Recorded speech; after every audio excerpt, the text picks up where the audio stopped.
Hey everyone, today's August 20th, 2022, and I want to share with you my stream of consciousness on a handful of astrological and psychological topics that have been coursing through me.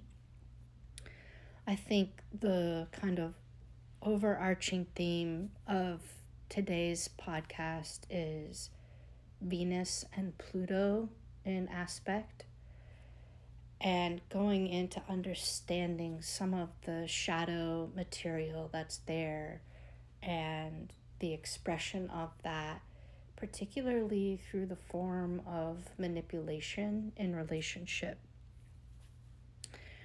I also, though, want to share some updates with you. There's been so much happening both in my personal and professional life, and this is a forum where I get to share that because it excites me, but it's also an outlet for me to be able to process through what's happening.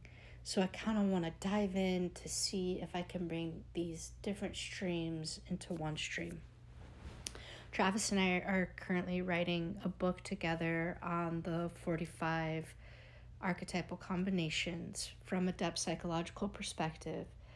And I have so many notes from teaching the course, The Meaning of the Planets, where we went into each one of the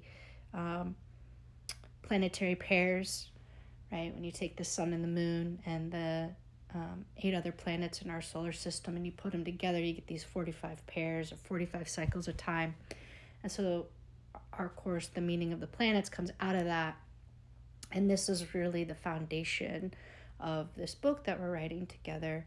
And then I have all of these audio recordings that I've been doing over the years. And so sometime within, I think, the next half year, we're going to actually compile it systematically and flesh out the core of the writing of the book. And this will be the first book that I've published, and it's something that I've been gestating and dreaming on for the past 15 years. And I feel ready at this point in my career to write down my understanding of the planets, and particularly focusing on understanding each planetary combination as a mythology that has an inner coherent archetypal narrative, and that when we understand that narrative, we can understand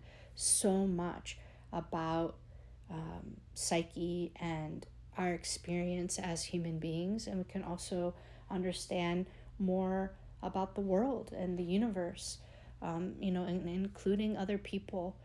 And that it's my understanding that when we understand the archetypal narrative of any planetary combination, when somebody tells us their story through the lens of, let's say, Venus-Pluto, we can then hear where they're at. If we know the narrative, then we know what's come before that in the story, and then we also know what comes after that in the story. And that's what gives us telos, that sense of an arc, a meaningful arc toward something. And of course, every combination is a cycle. It's cyclical, right? All stories, as we know, like the hero or the heroine's journey, is something where there's a beginning, a middle, an end, and then it circles back around to the beginning. And in that way, it's spiralic, and the story moves to another place. So there's evolution within that arc, within that spiralic journey, right? That's what gives it that sense of growth or progress, change. But there's also a universal commonality in both the story starting over again, but also that every person who has Venus-Pluto in their natal chart is going to share universal themes with one another. There are certain things that is a particular focus this lifetime for that soul to work through thematically. And we can understand that without even knowing anything about that person and their biography. But then once we get to hear that person's biography and we get to hear the particulars of the uniqueness of their soul's journey, their story this lifetime, then we The magic is when we combine those two together. The universality of the mythos of every combination, in this case Venus-Pluto, and then the particular uniqueness of that soul and its journey. And when we bring the two together, that's where we really have soul making happen. That's really where we get a deeper understanding and appreciation for what it is this person is working with and through in this life.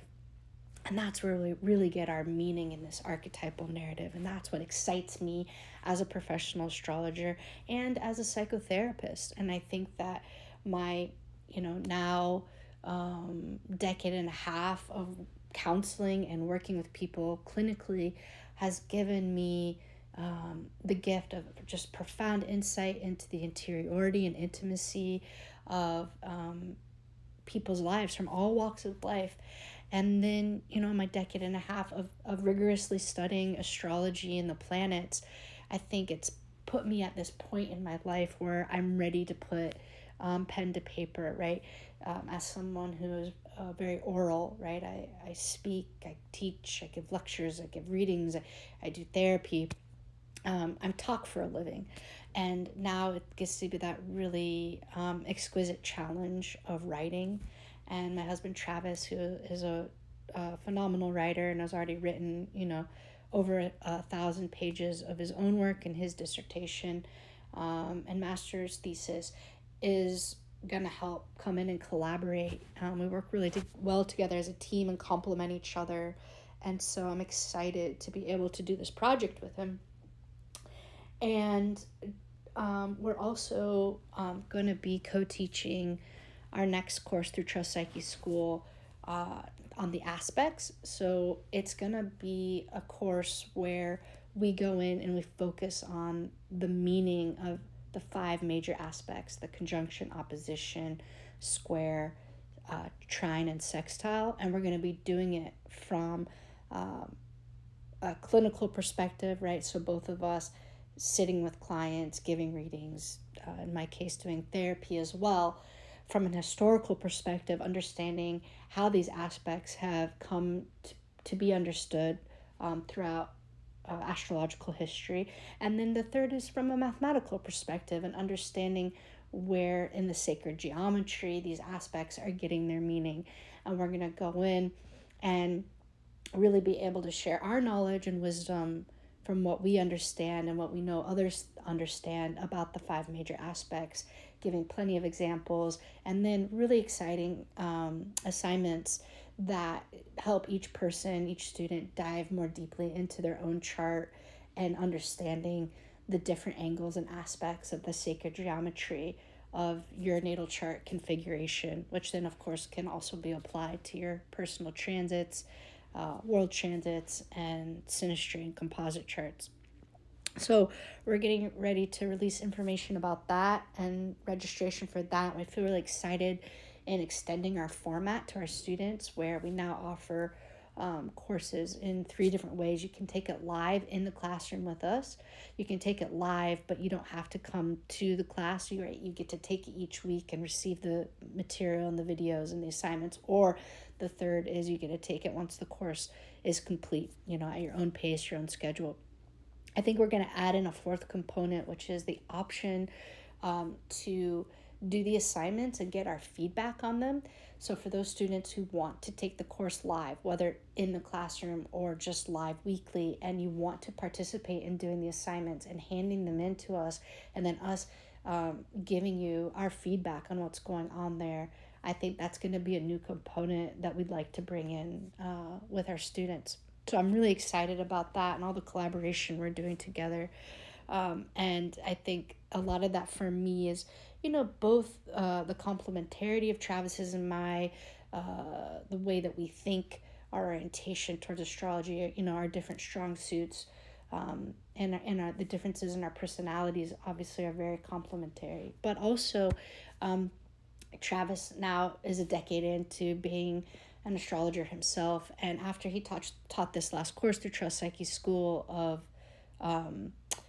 the astronomy and cultural history of astrology, he really earned his stripes and his credit as a teacher. and he demonstrated mastery of the material and his ability to translate that and communicate that to the students and to myself. And so I'm really excited to see what we can do together. And of course, our work that we do is our life's work. Our work is our vocation. And so for us, there isn't a separation between our work and our play. The other day I was remarking on I don't have any hobbies. Like my work, because it's my life's work, it's my passion and it's my creative work. That's why I do these podcasts. That's why I teach. It's because it's both creative for me. I'm impassioned to do it. I'm called to do it, and it's deeply satisfying for me on a soul level. So, because both Travis and I are doing our life's work, and those overlap greatly, we spend so much of our time, really the majority of our time talking about these things together. So, this is an exciting new development and deepening into our relationship, personally, but then professionally. So that's all coming. So both the book and this upcoming course of aspects, sacred geometry, and then more. We'll be offering more courses through Trust Psyche School next year, which we'll also announce at our end of this year newsletter. So those are some of our updates. As far as my psychotherapy practice goes, when I return from my time off in the first week of September, I'm going to be adding 2 more sessions into my practice, and I'm able to do that now because our daughter Luce is going part-time to preschool. Travis and I have been co-raising her for the past 2 years. We also both work from home, and so we've had this incredible, magical 2 years together that has been both my greatest joy and the hardest I've ever worked in my entire life. And so in doing, constant parenting and working, we've had to be extremely judicious in how we spend our time and energy to make sure there's enough to go around to meet everyone's needs in our family. And I'm just so excited. Luce just started her first educational preschool type environment this week, and we're all adjusting to that. But as that adjustment happens over the next couple of weeks, there'll be some more space that in my practice, my psychotherapy practice, I'll have 2 spots. So I work with individuals and couples, and I do include astrology in that if the client is wanting that, and that is to whatever extent that they would like that. So if you or anyone would like to do that, please reach out to me at jessica@trustpsyche.com. I'll be responding to those messages the first week of September. So I want to go now into a couple of things around aspects and Venus-Pluto. And I want to talk here about the understanding of what we in psychology, and specifically depth psychology, refer to as conscious and unconscious. So as we know, every single planetary combination and every single planet has light and shadow expression, right? And by that we mean that there's ways that energy or that vibration or essence of the planet can come through in a way that is clear, that's distorted, and that's happening on a spectrum or a continuum, and that's where we get the word multivalence. There's a range of expression, of possible expression, that this energy can manifest, and that can happen multidimensionally, meaning that can happen through the physical realm, the mental realm, the psychological realm, the spiritual realm, the emotional realm, and so on. So when we combine multivalence and multidimensionality, that's where we really get the joy and the complexity of life, and understanding the universal themes that we know can show up for every aspect without a doubt. We can speak to it with confidence. But then that magical intersection of the particular of the unique soul in their unique biography and soul's journey and expression of these energies through their life, through their work, through their relationships, through how they express themselves, through movement and so forth. So when we talk about conscious and unconscious, every human being is conscious and unconscious, right? We all contain both. And then the way that every planetary combination is expressed, it can come through in a more conscious way or a less conscious way. Then within that, we see human beings being at different points within that archetypal narrative or mythos that I spoke to earlier, the inner coherency or story of every combination, depending on the level of awareness or consciousness that they have brought to their life, where their soul is at in its development and where they're at in their own psychological development in their life. The degree to which maybe they are emotionally mature or immature, mentally mature or immature, relationally intelligent or less so. And that is often defined by a combination of things, but particularly the quality of the attention and intention that a human being has brought to the various areas or aspects of their life. So the more attention, right, the more consciousness, the more awareness that a person has brought to their life, then we would say that they are going to more likely be expressing these particular energetics and dynamics in a conscious way, in a trajectory of greater and greater levels of consciousness that happens through growth. But within that, there's always going to be unconsciousness that happens, even for the most conscious person, right? We could even say for the most enlightened person, the person who has a lot of awareness, there's still unconsciousness, because that's the nature of being human, and that's the nature of a soul incarnating into earth, and that's the nature of psyche. But then we also have the development of the arc of a soul. So through things like reincarnation and the age of a soul, the level of that soul's maturity, we can then see how much attention and consciousness has that soul brought throughout their lifetimes to these different themes and dynamics. My best guess is that if we were to zoom out over multiple incarnations of a soul clustered together, we would see a combination of, if I could, synchronic patterning, meaning that if we took a soul's life and we brought it through the perspective of linear time, we would see that the soul clusters around certain themes that are getting worked out in lifetimes that are close together with one another. So my guess is if we were to zoom out, we would see, okay, if we take this example of Venus-Pluto, that this soul who has Venus-Pluto this life is probably through a cluster of lifetimes around this life working on that theme. And one way that we would know that is by the aspect that combination is making. So when that combination isn't in hard aspect, conjunction, opposition, or square, I think it increases the likelihood that that cluster of lifetimes is working on that theme.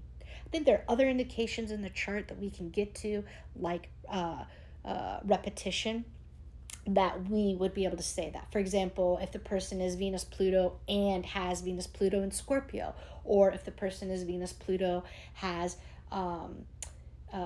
Venus in the 8th house. These repetitions in the chart indicate an archetypal signature, I believe, of the universe saying, hey, these themes, they're important because they're a predominant dynamic that the soul is working with and through this life, and my guess is around this cluster of this lifetime. I think another indication of that is often Venus-Pluto folks, and this, you can see this with other aspects. I'm just using Venus-Pluto as an example here because it's fresh on my mind. Then tend to have strong synastry of Venus-Pluto with other figures in their life. So let's say you have Venus-Pluto. I think there's a strong likelihood that there's epigenetics of that. So one or both of your parents and grandparents, depending on how far back you have the data in your lineage, also have Venus-Pluto. I think it increases the likelihood that you also have Venus-Pluto in synastry with key figures in your life, including your parents, your siblings, and then romantic relationships.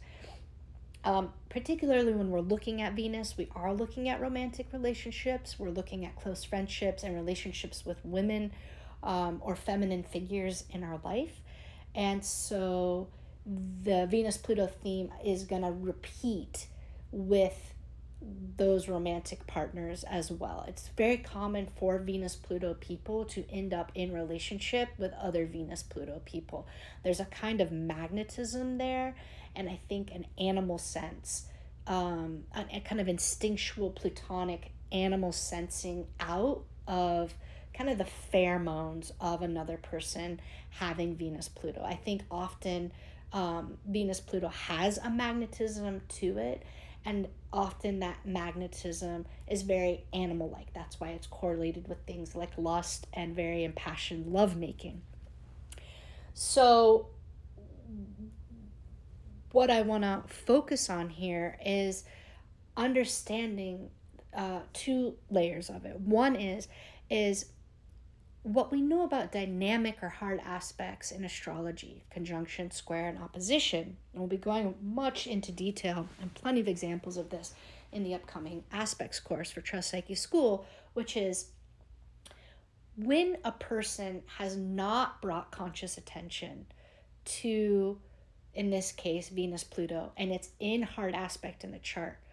When it's in hard aspect, and I think even more so when it's in a square, there is going to be greater levels of unconsciousness there. And I'm going to give examples of how that then manifests or expresses itself. When, though, the opposite is true and that person has brought a lot of attention, right, to that dynamic, to that pattern in their life, it doesn't mean that that energy doesn't show up unconsciously still. It just means it has a greater chance of, through the awareness of that person working with that energy, to show up in a way that then expresses itself as more mature. And the way we see maturity is usually linked with wisdom. Wisdom is embodied knowledge. So when somebody walks their talk and lives in such a manner that's coming from a more clear, grounded, mature place, that shows us that they have put a lot of attention or awareness into this dynamic. So one way we could understand that is what people would call inner work. Things like doing therapy, right? Things like doing different self-reflective practices that really honestly have you go into not just intellectually understanding and mapping this dynamic, but emotionally and psychologically and even spiritually really living in it, right?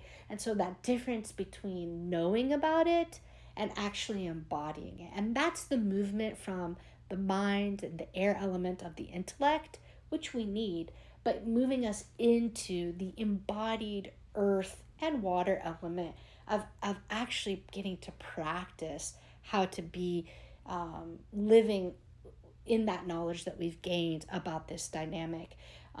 And by dynamic, I mean an energetic pattern of exchange that happens inside of oneself that then gets carried out between self and other. And I'm going to go into this Venus-Pluto example here in just a moment. So Venus-Pluto, when it's unconscious and when it's coming from a place where the person feels insecure, or when the person feels afraid, or when the person feels out of control in their life, and there isn't the awareness there that that's either A, how they're feeling, or B, the capacity to be with feeling insecure, afraid, or even shameful, the tendency then, right, if that awareness has not been brought to that dynamic to work with that energy, the Venus-Pluto shadow expression tends to be that in relationship, and we're looking at this because of Venus's component, our correlate to relationship, again, friendship and romantic relationship, tends to be one of manipulation. So Venus-Pluto's shadow expression can be manipulative in relationship. So I want to define some characteristics of 10 habits of manipulative people. So one, manipulative people tend to play dumb about what's going on. When you confront them, you talk to them to try to hold them accountable or responsible for their behavior, they act as if they don't know what you're talking about. Two, they play innocent. They have a way of playing around with the truth to portray themselves as a victim. They also, three, rationalize their behavior, right? So there's always a justification or a reason for why they've done what they've done, instead of just accepting that maybe they've done something wrong or that they've been deceitful or lied. Three, they often change the subject as a way to skirt around issues that make them uncomfortable, or if they feel like they're getting caught in a lie. They tell half-truths, and this is why it's often hard to recognize when someone's being manipulative, because there is truth in what they're saying, and they have the artistry of telling half a truth. And this is part of Venus-Pluto. Venus is our artistry, and Pluto is that component of the hidden, right? It's the secret. And so Venus-Pluto people tend to use secrets as currency. Venus is about currency, right? And that's connection to money. But Venus-Pluto folks can use secrets as currency to manipulate, control, and dominate the other to get what it is that they want. They can also induce guilt. It's a very strong tactic that they use, is they make you feel guilty about whatever's going on when they're in the wrong, or they've told a half-truth, or they've manipulated. They often insult other people, and they also tend to bully other people as they're being manipulative. They minimize their own behavior, right? They think that things aren't a big deal, even when you're potentially confronting them and saying this is a big deal. They tend to minimize whatever your experience is. And then classically, the last major thing is people who are manipulative tend to blame others for everything, right? It's always somebody else's fault. They're always pointing the finger. It's never towards them. And I think this is where manipulative people have a strong overlap with narcissistic personality disorder, because narcissists share these qualities. Typically, narcissists are manipulative because they can't take any responsibility for being wrong. They're not capable of being wrong. So that tendency to blame and to point the finger, to induce guilt and shame in the other as a control tactic to divert the attention away from where they've been out of integrity, right? They've been out of right relation. There's been a lie. And ultimately, they're acting in a way where they're using you, right? So manipulators and narcissists have a lot in common, and that quality of using you for their own gain, with lacking a sensitivity to your position, or just genuinely not caring about where you're at, what you're feeling, what you're needing. So people who manipulate do so they can get what they want, and also protect their ego, which is typically very fragile, and avoid taking responsibility for any of the consequences of their actions. And within that, they can have a tendency to need to punish, control, or dominate the other person, whether that's their partner, whether that's their child, whether that's their coworker. It doesn't have to be just one specific person. And the thing about Venus-Pluto is, a person who has it, if they're coming from this unconscious place and this need to manipulate, then they can either be a manipulative person. That would be a high level of unconsciousness around it, right? Which just means a lack of tending to and taking responsibility for their role in that dynamic, that energetic pattern.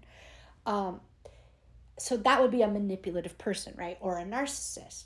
But then sometimes people who have Venus-Pluto are manipulative only in certain situations or with certain people. So maybe they're not manipulative with their partner, but they're manipulative with their children. Or maybe they're not manipulative with their children, but they're manipulative with their coworkers.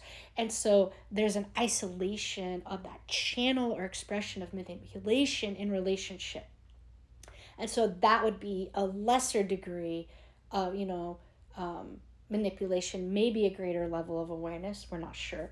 But then there's that quality that Venus Pluto people have of having the capacity to be manipulative, having the capacity to use that Plutonic ability to see the undercurrent of things, right? Venus Pluto people have this ability to tune into other in a way of knowing what maybe that other person's woundedness is, or where they're hurt, or how they could take advantage of them. And it's a choice point if they're going to use the other person's woundedness, or let's just say vulnerability, against them to manipulate them to get what they want. And so a signature of that would be something like, take the quality within yourself that you feel most sensitive around, and then someone who would be able to see that vulnerability in you, then use it against you in order to get what they want, right? So they're pushing your buttons,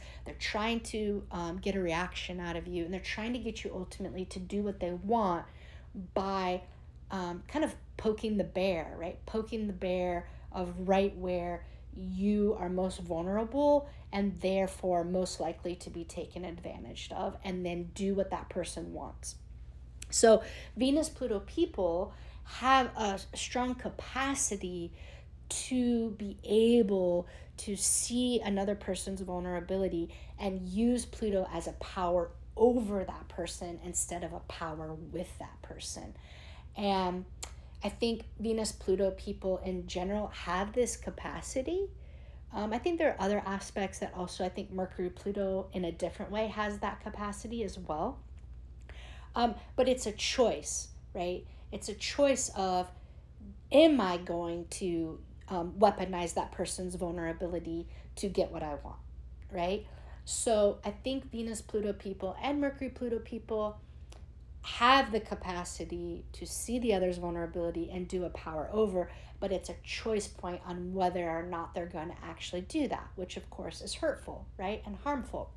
So we all have the capacity to be manipulative, especially when we feel afraid or out of control, or if we're needing attention, right? Being manipulative is a great way to get attention as well. And so Venus Pluto has this flair for drama. It's very dramatic, and if a person is feeling like they're not getting the attention they need, or there's not enough stimulation in their life, or there's not enough, perhaps even that kind of chaotic side of drama, they can ignite that, particularly in their relationships. And one way that they do that, other than manipulation, is another common Venus-Pluto theme, which in psychology we would call triangulation, where one person pits two other people against each other. And one way they do that is by telling half-truths. So triangulation happens by coming in and telling half-truths, concealing part of the story and the information that you don't want the other person to know, so that they act in a way that is what you want them to do. And so Venus-Pluto people, if they are either unconscious or, potentially activated within the complex, where they feel like their life isn't rich enough, or isn't interesting enough, or not enough's happening, or they're not getting what they want, right? Maybe they're feeling jealous. That's another component of Venus-Pluto, feeling jealous, feeling envious, right? Envy of other people. Then there's a tendency to act out in that unconscious way and to get manipulative. So part of what I want you to notice here in the archetypal narrative or mythology of every combination is that there's that inner intelligence, or what I call inner coherency of the aspect. So all the shadow components relate to each other. Manipulation, domination, control, triangulation, jealousy, envy, they all are clustered together and are kind of in a family psychologically. And they all happen to relate to the shadow material of Venus-Pluto. But so too does the kind of light side of the aspect, also have an inner intelligence and interconnectedness of that coherency or relationship to the shadow material. So the light and the shadow material, like a yin-yang symbol, are deeply interrelated. And not just interrelated, but they need each other, right? The story is incomplete. The journey of transformation that these characters are going on can't happen without traversing the whole multivalent range of expression.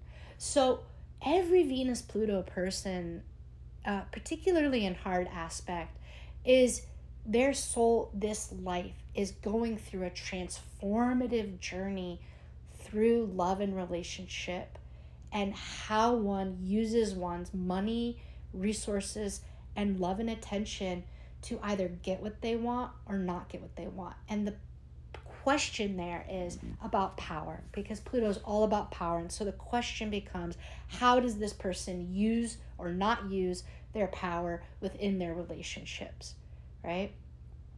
Is it a power over through domination and control, or is it a power with, standing in one's truth in a way that is open-handed, not manipulative or controlling, but honest and direct, and then letting go of the need to control the outcome of the other person's response. So we're looking at how is this person's relationship with power showing up in their life, and this gives us a clue into where they're at in that archetypal narrative. But every Venus-Pluto person, especially in hard aspect, does have to encounter and work with and live through the themes of the shadow material, of things like experiencing jealousy and envy in relationship, either being on the giving or receiving, often both end of that dynamic at different times with different people. Experiencing manipulation, you can see that through the way your parents have used money or their resources over you to get you to do what they want, or their love, their approval. Venus-Pluto can be very prone to conditioned love, and that's where we get that manipulation and that control versus unconditional love. It takes a lot of conscious awareness and intention, of focus of a Venus-Pluto person to work through those themes of feeling like the love that they've received and or the love that they've given has been conditional.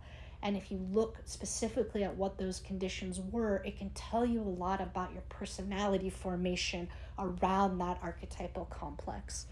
But it's also true that when that Venus-Pluto is worked with and through and brought awareness to and is felt and processed, again, through different forms of inner work and self-reflection and therapy, what you begin to see is the other sides of it, where no longer is there that need to manipulate or that need to have power over, but a profound trust and faith in knowing that what one desires, Venus, what one wants, what one loves, is going to be reciprocated by the other, when the other that is present is capable and available of returning your desire and your eros and your love in a manner in which feels pleasurable to you.